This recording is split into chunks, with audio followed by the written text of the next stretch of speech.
Dia di backup sama rupiah. Gitu. Oh, itu market cap berapa? Nggak susah kok. Itu yang tadi berapa market cap yang Indonesia? Hah?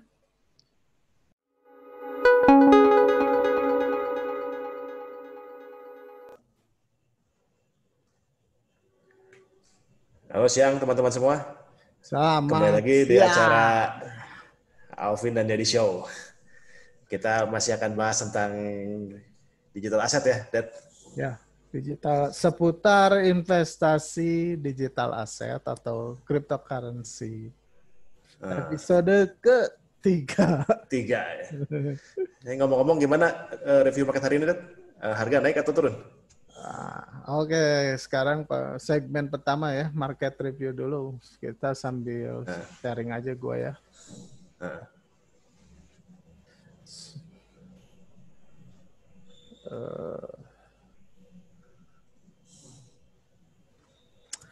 Oke. Kita market review sama sentimen pasar lah. Ya. Kalau dilihat si Bitcoin terjadi penurunan ya. Turun semua ya, merah semua hari ini. Oh, dan merahnya lumayan seperti yang saya prediksikan sih. Dia consolidate di 19.000 USD, tapi bisa aja kan tadi malam saya bilang bisa aja ada cash out gitu. Soalnya Desember kan bentar lagi mau Natal dan tahun baru gitu. Mungkin kan pengusaha harus ngasih bonus di Amrik sono. Ini tuh posisi real time atau posisi end of day kemarin, Dad? Real time ya. Ini real time ya? Itu sampai jam ini ya? Terjadi tadi malam kan sekitar 19.000, sekarang udah 18.000 kurang. 17.945. Itu turun sekitar 6,5%. Jadi ya hari ini turun sih. Pertama dan gimana? Jadi kalau Bitcoin malah beda sama saham ya. Kalau saham itu di Desember malah naik gara-gara Windows Dressing. Ya. Tapi kalau Bitcoin malah turun ya. Ya emang beda sih. Ya dulu aja pas si awal-awal corona ya si saham crash kan. Nah si Bitcoin enggak gitu. Enggak, kadang ya berbanding terbalik gitu. Enggak sih, dia random juga, kadang bareng, kadang enggak. Oke. Ya sekarang kenyataan pasar ya sekarang posisi tanggal 9 Desember turun. Terus kalau lihat market sentiment gitu, saya ngeceknya biasanya di Twitter, influencer atau YouTuber cryptocurrency kayak seperti si Luck Davis, Ivan Ontek, mana ya, dia sentimennya sih buying the dip gitu, jadi turun gitu. Bahwa Desember turun. Terus biasanya emang secara historis juga sebelum ATH baru, all time high baru, emang ada rekoreksi dari 30% gitu. Jadi si sentimen sekarang rada negatif. Terus market bearish sekarang ya. Short term bearish menurut gua sih. Gitu. Oke, itu tadi Bitcoin ya. Kalau mata uang lain gimana? Ikut sih sama. Jadi secara market emang short term bear gitu ya. Tapi sebenarnya secara fundamental tetap bagus sih. Bisa kayak ya ntar sambil diskusi segmen kedua. Jadi kalau di cryptocurrency ini ada kategori apa aja, Dad? Nah itu dia si nyambung dari tadi ya. Si cryptocurrency itu ada beberapa jenis sih. Pertama sih yang paling kelihatan yang ada koin, ada token gitu. Nah koin itu biasanya bukan biasanya, dia punya network sendiri, misalkan Bitcoin, Ethereum, XRP. Nah si ini nih Tether itu token yang jalan di Ethereum, ERC token. Dia Bedanya token sama koin apa tuh? ya token tuh kayak aplikasi lah. Nah, kayak si koin itu sistem operasi gitu. Jadi kalau Sistem si operasi. Ethereum itu operating system gitu. Nah, kalau si Tether itu kayak aplikasi Word misalkan kalau di Windows gitu. Oh, oke. Ya. Ya, ya. Itu pertama ya Terus itu ya garis besarnya ada koin, ada token. Bisa difilter sih di si koin Gcoin ini gitu. Mana yang termasuk koin, misalnya si Bitcoin ya. Sini. Dia jenisnya ada nih. Bentar ya.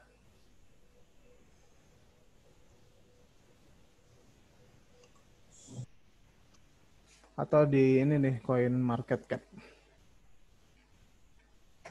gitu. jadi cuma 2 kategori ya? Garis besar 2 kategori, tapi ntar saya jelaskan lagi gitu. Kan di sini bentar Oke. ya. Di mana ya? Saya lupa. Nah, ini nih ada koin, ada token gitu. Secara teknis lah gitu. Kalau token itu biasanya beredar di si koin gitu. Kayak kemarin Tether USDT, terus USDC itu token. Dia itu smart contract yang jalan di Ethereum. Nah, berikutnya nih Litecoin dia network sendiri, Bitcoin Cash network sendiri, koin ya. Chainlink itu token ya, jalannya di Ethereum. Rata-rata sih token itu jalannya sekarang di Ethereum gitu. Jadi penguasa eh, token itu ya, sistem buat token sekarang Ethereum sih. Itu pertama itu ya, secara teknis. Kedua itu ada jenis-jenisnya lah. Misalkan tadi si Bitcoin itu ya koin. Si ini nih, si Chainlink itu termasuk ke Oracle. Ini lah apa bisnis tipe bisnisnya lah gitu. Si Chainlink kan token, tapi dia itu sebenarnya jenis bisnisnya Oracle. Oracle tuh dia feeding data ke smart contract gitu. Jadi kan smart contract itu program yang nge-triggernya itu siapa. Nah, itu bisa dari si Chainlink gitu, si Oracle feeding data ya. Dan ini berguna sekali sih. Dan sempat hype di awal-awal tahun. Contoh yang Oracle lain, band protokol. Bentar ya. Band protokol. Ya, ini Oracle juga gitu. Itu tipe B. Ini band yang waktu itu lo rekomend. Ya, ya gue sih punya band protokol lah. Gue punya portofolio di band protokol. Dia termasuk kategori Oracle gitu. Dia itu feeding data buat smart contract. Lu bayangin gini loh, smart contract itu salah satunya misalkan gini. Eh, eh, Misalkan kan selain itu ada protokol atau cryptocurrency jenis ini nih buat trading. Nah, feeding pricing-nya itu dari si Oracle ini gitu. Jadi sistem tadi selain Oracle ada juga yang buat trading system gitu kayak balancer kayak gitu-gitu. Nah, dia butuh feeding data lah, decentralized feeding data yaitu Oracle jenisnya gitu. Oke, itu Oracle seperti itu. Berikutnya ada DeFi. DeFi itu Band lagi, ini band lagi turun nih. apa? Band lagi turun jauh ya, 15% band. Band, iya, Turun 15%. iya. Boleh Ini dibeli dong. nih, gua mengamati price-nya kemarin pas ketika orang yang lain turun dia naik sendiri, makanya dia turunnya banyak gitu. Gue curiga. Ini nih pengetahuan yang penting buat si investor kripto adalah network effect yang paling penting itu. Jadi si tokennya itu kan dipakai buat istilahnya buat bensinnya si network protokolnya. Jadi gini, misalkan suatu sistem mau pakai Oracle Band Protocol, Nah, itu dia bayar fee-nya itu pakai band token. Nah, ketika demand-nya naik, si tokennya harganya naik. Itu yang disebut network effect gitu. Dan itu mahal banget sih. Jadi kalau udah terjadi network effect, berarti kan si sistemnya dipakai gitu. Nah, itu harganya Iya. itu naiknya organik. Jadi carilah yang network effect gitu. Tapi saya ragu juga gitu. Soalnya kayak si Ethereum, hampir ribuan sistem protokol jalan di Ethereum. Ribuan token itu jalannya di Ethereum. Tether di Ethereum, Chainlink di Ethereum. Banyak lah. Nah, Nah, ini kalau tapi kalau lihat market cap-nya paling gede siapa sih selain Bitcoin? ya Ethereum. Ini market cap si Ethereum Bitcoin 333 miliar dolar. Ethereum 61 miliar dolar. masih jauh ya. Ya, tadi ya udah tuh Nah, Oracle, nah. terus koin tadi yang gede-gede aja nih, Bitcoin, yang termasuk Mm-mm. Ethereum, yang termasuk jenis operating system lah atau financial system ya. Nah, XRP dia sendiri.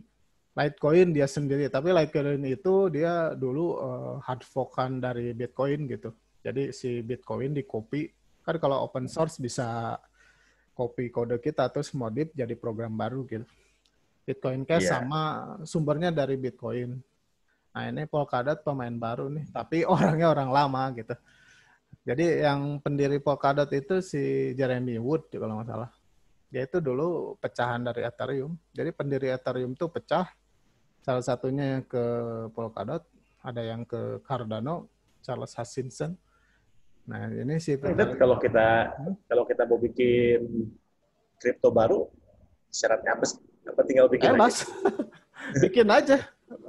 Bikin token baru gue bisa, tapi kan harus punya use case supaya tokennya dipakai. Bisa, itu gak bikin token gini.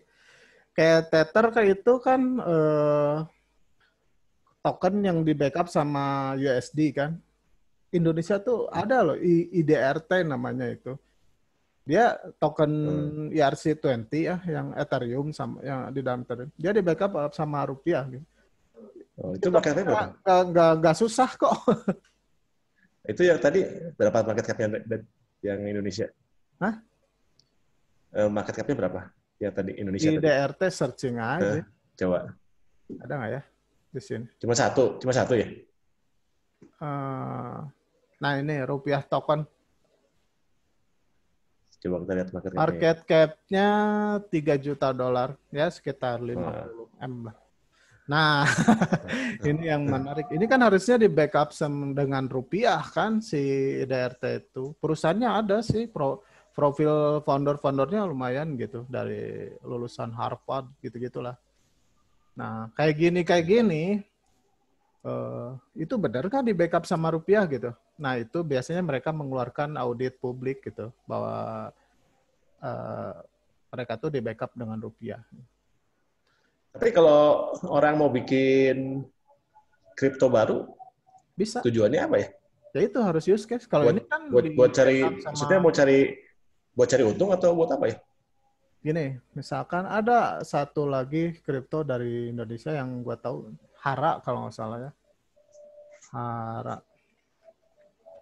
Ya, lu token itu lu bisa bikin sendiri. Gue juga bisa sih bikin Ya, jalan cuma kalau orang yang orang mau yang bikin, yang berdasarkan ERC20 ya, jalannya di Ethereum gitu. Gue bisa bikin gitu. Tapi ya cuma orang bikin tujuannya apa gitu deh? token itu dipakai di sistem gitu. Ada use case ya. Kalau misalnya di DRT dia di backup sama rupiah gitu. Jadi berharga Rp1 gitu. Oh iya, gitu. Keuntungan buat yang bikinnya apa? Gini, kalau ini ada satu bisnis di cryptocurrency namanya stablecoin. Salah satunya ini IDRT. Keuntungnya gini, kan ketika kita mau beli token ini, ya kita transfer ke mereka gitu kan. Nah mereka Oh, ada fee gitu, dapat fee. pertama itu ada fee, keduanya ya mereka nyimpen duitnya kan, nyimpen duit kita gitu. Itu kan mereka Oh, iya bisa ya. menginvestasi. Yang nggak ada bedanya sama GoPay, sama wallet-wallet. Ini menurut gua ini lumayan bisnis gede sih menurut gua. Dia megang duit sekarang 50 miliar gitu. Jadi, nah ketika ada orang yang ngambil duit, mencairkan dari token menjadi rupiah kembali, tokennya di burning gitu. Jadi sirkulasinya tetap gitu. Di situ ada business opportunity gitu. Itu use case. Terus ada satu lagi yang hara itu dia digunakan untuk data gitu, data petani kayak gitu. Setiap transaksi harus pakai token itu gitu. Ini sih ya. Nah, ini harus mengerti ya. Misalkan gini, misal lo pengen bikin token lah, Alvin token gitu. Use case-nya apa gitu. Misalkan gini, lo punya restoran. Lo cuma nerima pembayaran dengan token lo. Itu use case. Gitu. Supaya supaya lu si tokennya berharga ya harus diperjualbelikan kan. Nah, diperjualbelikannya itu di exchange, contohnya ya di Binance, kalau di Indonesia kan ada Indodax kayak gitu. Tetap ada use case-nya gitu. Kalau lu bikin doang token dijual ngapain gitu. Harus ada use case-nya gitu. Gitu. Tuh tadi ya. Udah ada operating system ya kayak Bitcoin, Ethereum, XRP, Bitcoin Cash, Polkadot, Cardano, Algorand, banyak lah. Terus tadi Oracle. Terus tadi ada lagi stablecoin di Indonesia. Satu lagi ada nih yang nggak lagi heboh sih, udah rada lama, namanya DeFi gitu. DeFi itu decentralized finance. Itu kayak bank. Contohnya ini nih Kompon nih.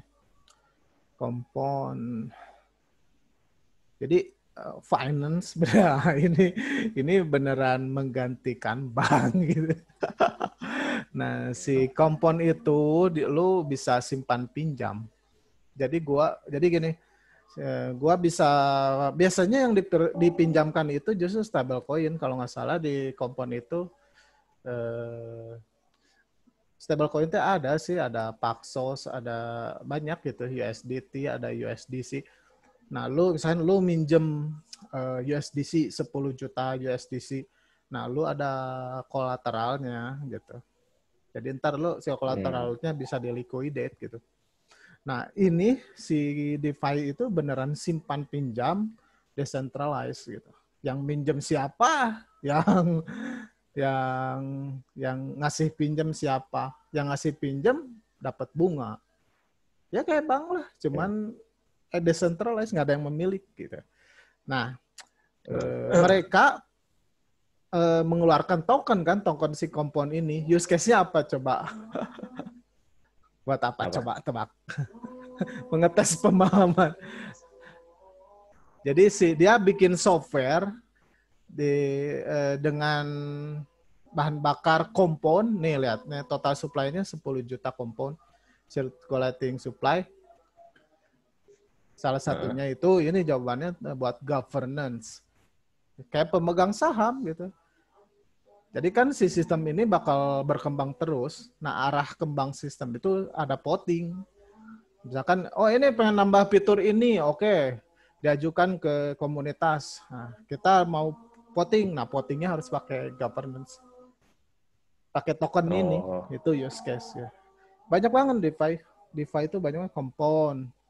Terus banyak lah. Ada sih kategorinya di sini nih. DeFi ini. Nah, kalau Chainlink itu ya feeding data untuk smart contract DeFi-nya. Kan simpan pinjam itu di program.